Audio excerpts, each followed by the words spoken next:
নমস্কার ইলেকট্রিশিয়ান বন্ধুরা, তোমাদেরকে জানাই যারা ফল সিলিংয়ে যেটা আগে যে পাখার যে ডাউন রডটা থাকে তোমরা আলাদা ডাউন রড সবাই কিনে লাগাও, কিন্তু লোকাল ডাউন রড হওয়াতে পাখার যে নাটের জায়গাটা আছে সেটা ম্যাচ করে না। তার জন্য কি করবে, আমি কি করেছি, যখন ম্যাচ করেনি গ্রাইন্ডার দিয়ে আমি পাখার যে ইয়েটা আছে রডটা আছে যেটাকে বলা হয় স্ট্র্যাপ নট, তাকে আমি কেটে মিনিমাম হাফেরও কম কেটে ওকে বাদ দিয়েছি। কেন অনেক সময় কি হয়, ওই পাখাটা তুমি যখন লাগাচ্ছ লোকাল তুমি ডাউন রডের মধ্যে, তখন ওই পাখাটা যখন তুমি ঢুকাচ্ছ তারটা ওয়ারটা যেটা আছে তারটা কেটে যায়। সেই কারণে সব বন্ধুদের জানাচ্ছি যে তোমরা ডাউন রডটা একটু কেটে দাও। কেটে দিলে কি হবে, তাহলে তোমার পাখাটা ফিটিং ভালো হবে আর তারটা কাটবে না।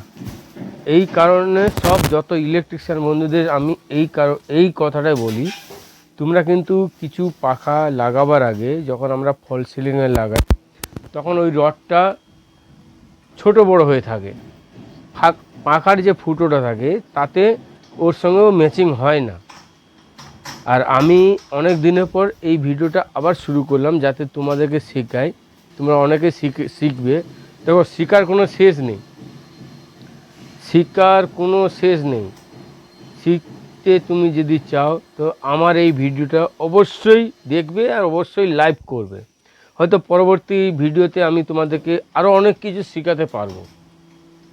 তাই তো বন্ধুরা, তাই তোমাদেরকে বুঝাচ্ছি যে এই ভিডিওটা তুমি দেখো। আমি ওই ডাউন রডটা লাগানোর পর দেখলাম যে আমার পাখার ওই রডটা ওই জায়গায় পৌঁছচ্ছে না, তাতে আমি যদি জোরে ঠেলি তাহলে পাইপের ভিতরে যে তারটা থাকে কেটে যাবে।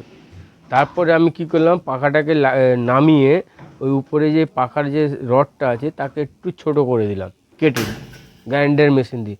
তারপরে পাখাটাকে আমি টোটাল ফিটিং করে দেখিয়ে দিলাম। টোটাল আমার ফিটিং হয়ে গেছে।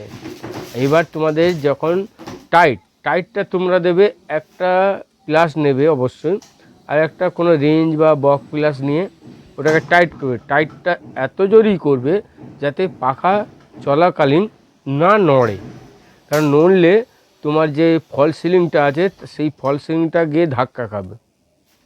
সেই হিসাবে আমি দেখো, আমি এক চুল তোমার এই পাখাটা তোমার নড়বে না। তাই তো বন্ধু, অবশ্যই যদি আমার এই ভিডিওটা তোমাদের ভালো লেগে থাকে বা তোমাদেরকে আমি বুঝতে পারলাম তো আমাকে লাইক করবে। পরের ভিডিওতে আমি তোমাকে আরও কিছু বোঝাবার চেষ্টা করব। তাই তো, এবার দেখো আমি পাখাটা সুইচ দিচ্ছি, পাখাটা দেখো এক ফোঁটা নড়বে না, ক্লিন তোমার ও ঘুরতে থাকবে। অবশ্যই তোমরা আমার জায়গায় যদি থাকো বা কোনো পুরনো ইলেকট্রিশিয়ান থাকে, তারা হয়তো আমার থেকে অনেক উন্নত মানের জানে। আমার মধ্যে যেটুকু ছিল আমি তোমাদের সামনে প্রকাশ করে দিলাম। রাইট, ঠিক আছে বন্ধু, দেখে নাও আমার